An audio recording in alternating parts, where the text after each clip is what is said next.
कक्षा 11वीं विषय गणित अध्याय 7 क्रमचय और संचय, जिसके भाग 2 में हम देखेंगे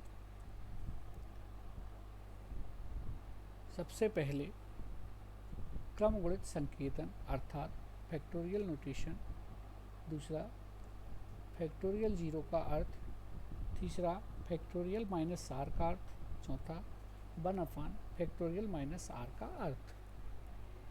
आइए सबसे पहले हम देखते हैं क्रमगुणित संकेतन या फैक्टोरियल नोटेशन। प्रथम n प्राकृत संख्याओं का सतत गुणनफल क्रमगुणित n या फैक्टोरियल n कहलाता है। इसे प्रतीक फैक्टोरियल n या फैक्टोरियल n के रूप में प्रकट कर सकते हैं। इस प्रकार हम देखते हैं कि फैक्टोरियल n का जो मान है n into n-1, n-2, n-3 and 3 into 2 into 1 ऐसा लिख सकते हैं। या यदि हम इसे फैक्टोरियल के रूप में देखें तो फैक्टोरियल n का जो मान होगा n इंटू फैक्टोरियल n-1 के बराबर, या n into n-1 factorial n-2 आदि के रूप में भी हम इसे आसानी से लिख सकते हैं। उदाहरण के रूप में देखें, यदि हमें फैक्टोरियल 5 का मान लिखना है तो फैक्टोरियल 5 का जो मान होगा 5 इंटू 4 इंटू 3 इंटू 2 इंटू 1 के बराबर होगा। या यदि हम फैक्टोरियल 4 का मान फैक्टोरियल के रूप में लिखना चाहें तो 4 इंटू फैक्टोरियल 3 भी लिख सकते हैं, या 4 इंटू 3 फैक्टोरियल 2 भी लिख सकते हैं, या 4 इंटू 3 इंटू 2 फैक्टोरियल 1 भी लिख सकते हैं, या 4 इंटू 3 इंटू 2 इंटू 1 लिख सकते हैं। इन सबको हल करने पर इसका मान हमें 24 के रूप में प्राप्त हो जाता है।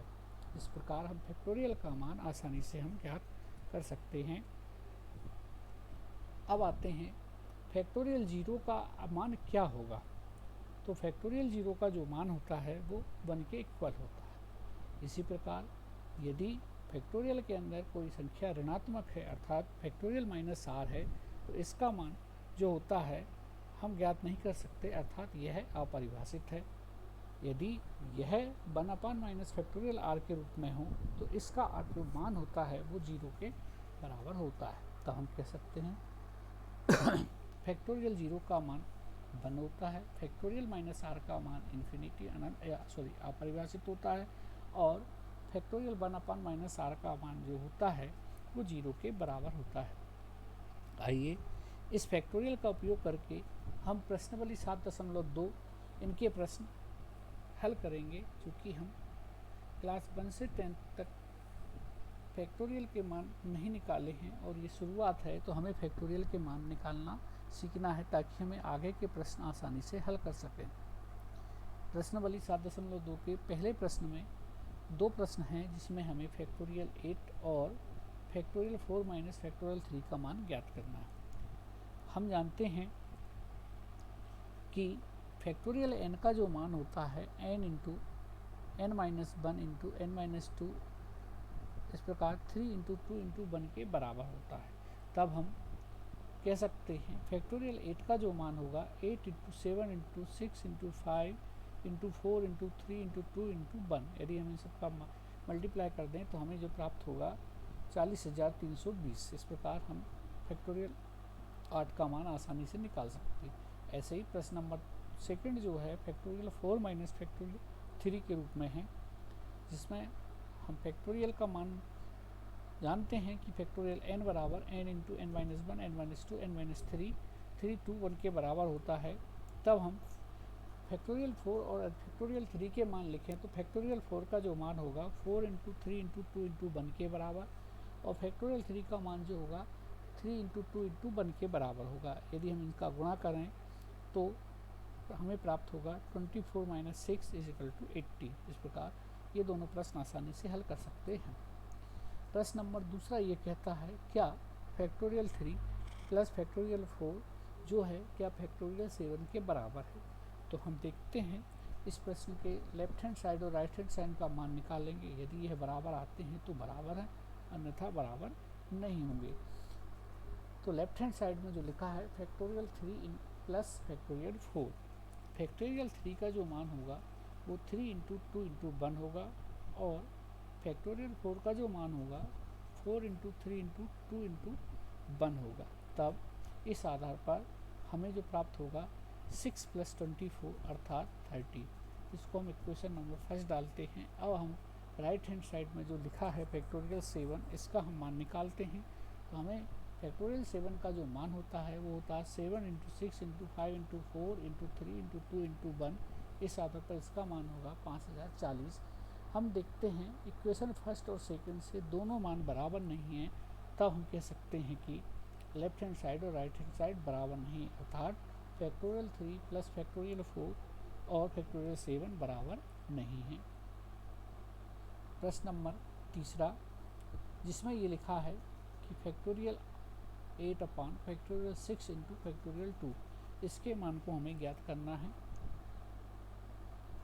देखें, फैक्टोरियल 8 का जो मान होता है, यदि हम फैक्टोरियल के रूप में देखना चाहें तो यदि हमने 8 और 7 को बाहर निकाला फैक्टोरियल 8 में, तो 8 इंटू 7 इंटू फैक्टोरियल 6 होगा।